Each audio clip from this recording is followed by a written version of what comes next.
মৃত ভোটারের তালিকা দেখা যাচ্ছে। একদিকে দেখা যাচ্ছে যে ইআরও দেবোত্তম দত্ত চৌধুরী, ইআরও তথাগত মণ্ডল বারুইপুর পূর্ব কেন্দ্রে মৃত ভোটারের নাম রয়েছে বলে অভিযোগ উঠেছিল। এবং আমি আপনাদের সঙ্গে পরশুদিন যখন কথা বলেছিলাম তখনই বলেছিলাম এই রাজারহাট নিউ টাউন বিধানসভার একটা বুথে 69 মৃত ভোটার আছে। আমি সেদিনই আপনাদের বলেছি, বুথ নাম্বার আমি আপনাদের বলি। এটা তো সব জায়গায়, এই জন্যই তো no SIR no election. We need SIR, Bengal needs SIR. Baruipur থেকে আর মালদা একই ছবি, স্পেশাল ইন্টেনসিভ আপনার রিভিশন, এটা পশ্চিমবঙ্গে প্রয়োজন এবং প্রসেস তো শুরু হয়ে গেছে। যে তৃণমূল কংগ্রেস মুসলিমদের কাছে গিয়ে বলছে এসআইআর মানে এনআরসি, তারা 5টা জেলায় বিএলও 1 জমা দিয়েছে। অর্থাৎ বাইরে একরকম ভিতরে একরকম। নির্বাচন কমিশন সাংবিধানিক বডি, তারা স্বচ্ছ ত্রুটিমুক্ত ভোটার তালিকা করবেন, এ আমরা আশা রাখবো, দাবিও রাখবো। একদম বোগাস তালিকা। মমতা বন্দ্যোপাধ্যায় এই জটিলতাটাকে কন্টিনিউ করতে চান। 1803 জনের নাম প্রকাশ করেছে, এটা অসম্পূর্ণ তালিকা। আমি আপনাকে বলছি এসআইআর যেমন আমি বলি যে 4 দফা নাম থাকবে না, বারে বারে বলি, ভবিষ্যতেও বলবো, বাকিদের নাম থাকবে, কোনো চিন্তার কারণ নেই। এক্ষেত্রেও এই যে তালিকার ক্ষেত্রে মানে সুপ্রিম কোর্ট, ডিভিশন বেঞ্চ এবং এর আগে অভিজিৎ গাঙ্গুলির যে অর্ডার, এতে কিন্তু 4 জনের নাম তারা অযোগ্য। কারা? যারা ওএমআর টেম্পারিং হয়েছে তারা 1 নম্বর, একদম ক্রিস্টাল ক্লিয়ার। আপনার প্যানেলের যে টাইম ছিল সেই মেয়াদ উত্তীর্ণর পরে যারা নিয়োগ পেয়েছে তারা, আপনার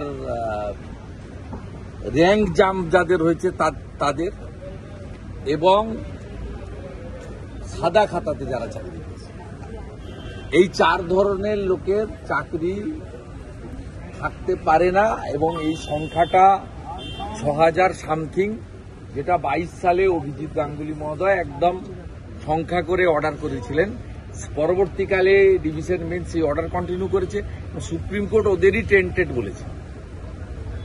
এটা তো একটা দিক গেল। অন্যদিকে স্বাধীনতার পরে কোথাও হয়নি, এমনকি ত্রিপুরায় যে বাম সরকারের 10,000 সামথিং প্রাইমারি গেছিল, সেখানেও কিন্তু সরকার তাদের অযোগ্য স্বীকার করেনি।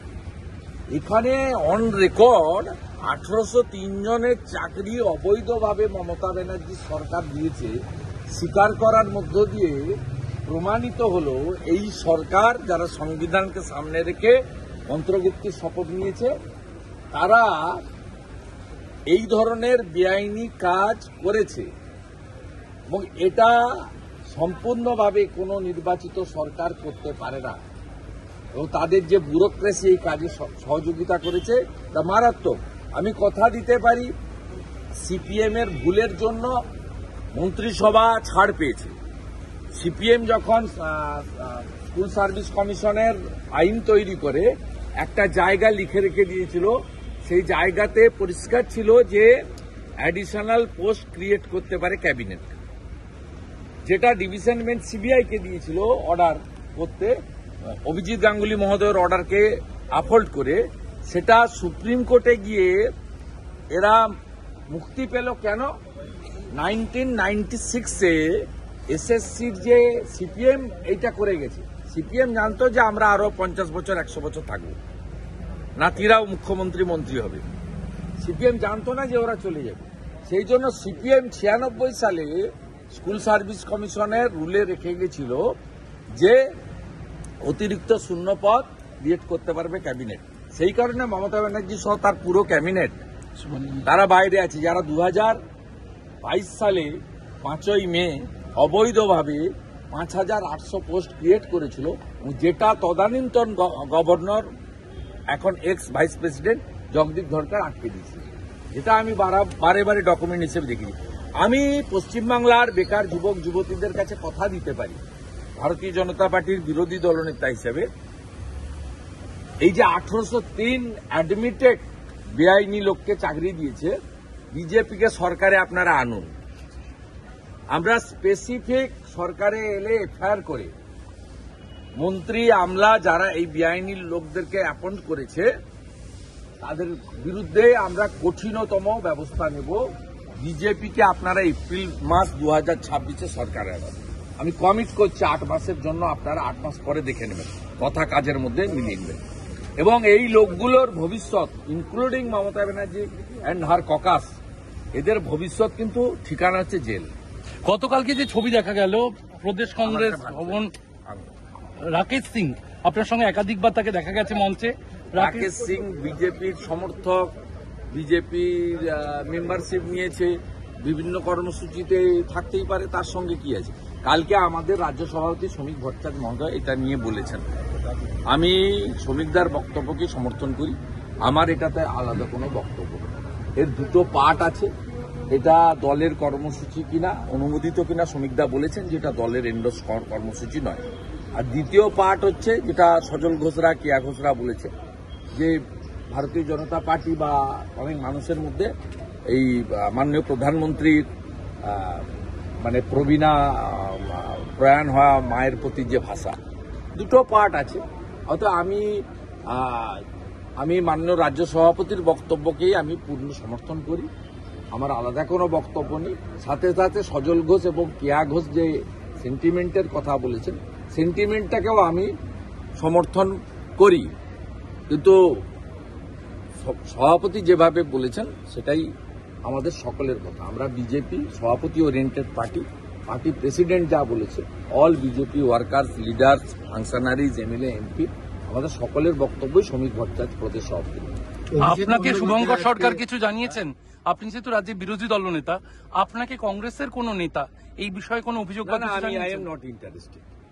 পশ্চিমবাংলার কংগ্রেসের রোল অত্যন্ত খারাপ। কংগ্রেসের রোল যে কটা লোক আছে তারা করে, যখন অধীর চৌধুরী ছিল লড়াই করার চেষ্টা করত। অধীর চৌধুরীকে দিল্লির কংগ্রেস সরিয়েছে মমতা ব্যানার্জিকে খুশি করার জন্য।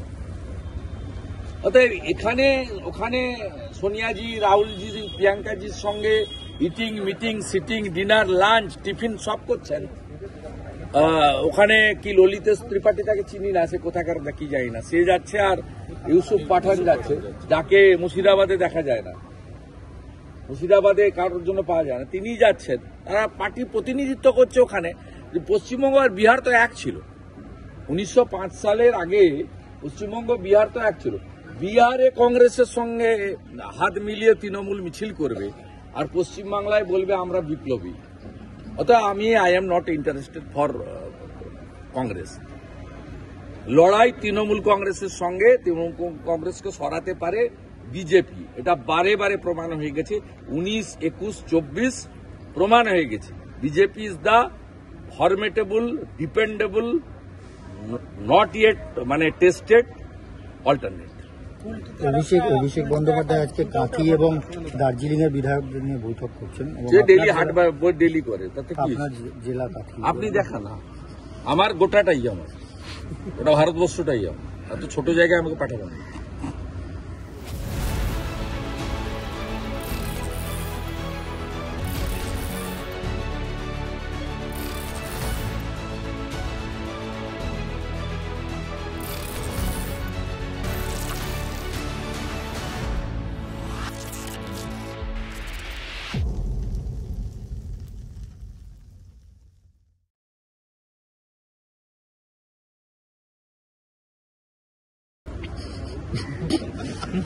না, আপনাদের সাংগঠনিক শক্তি ওই দুটো আপনাকে বারে বারে বলি, শুনুন, আমি আমার পূর্ব মেদিনীপুর নিয়ে বলি। পূর্ব মেদিনীপুরে 2019 সালে আমি তখন তৃণমূল করি, বিজেপির প্রাপ্ত ভোট হচ্ছে 37%, তৃণমূলের প্রাপ্ত ভোট হচ্ছে 52%। 2021 আমি বিজেপিতে নেতৃত্ব দিয়েছি। পূর্ব মেদিনীপুরে বিজেপির ভোট হয়েছে 44%, 7টা এমএলএ জিতেছি আমরা। টিএমসির ভোট নেমে এসেছে 43%।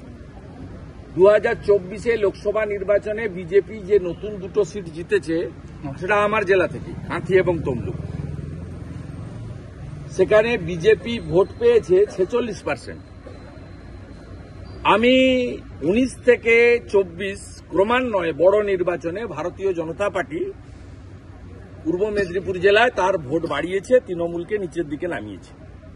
মমতা ব্যানার্জি নিজে টেস্ট করতে গেছিলেন 21-এ, তিনি নিজে ফেল হয়েছেন।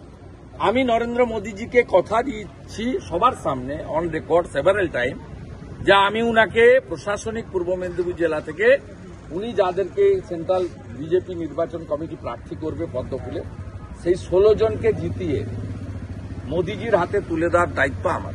রাজ্যেও যেমন আমার দায়িত্ব রয়েছে আংশিক সবাইকে নিয়ে, কিন্তু পূর্ব মেদিনীপুরের দায়িত্ব আমার নিরঙ্কুশ। আমি লিখেও দিতে পারি, আমি আগেও বলেছি লোকসভাতে অভিজিৎ গাঙ্গুলি 80,000 ভোটে জিতেছে প্রায়, আমার ভাই দিব্যেন্দু অধিকারী 50,000 ভোটে জিতেছে। তখনও এই আপনার এই কি বলে এদেরকে, ও বাপ বেটা বলে, আর আমি যা বলি আপনারা জানেন। তা যাই হোক, এরা দুজন গিয়ে চটকেছে কিন্তু আলটিমেটলি কিছু করতে পারিনি। 26-এও কিছু করতে পারবে না। আপনাদের এই থাকতে থাকতে বলি, আমি 53তম সমবায় সমিতি জিততে চলেছি খেজুরি সাহেবনগরে। 2 রাউন্ডের গোনা হয়ে গেছে, আমি 100-র বেশি ভোটে এগিয়ে আছি, আরো 2 রাউন্ড গোনা হবে। আমি এটা আজকে জিতলে হবে আমার 53তম, হ্যাঁ রাধাপুরের পর 53তম।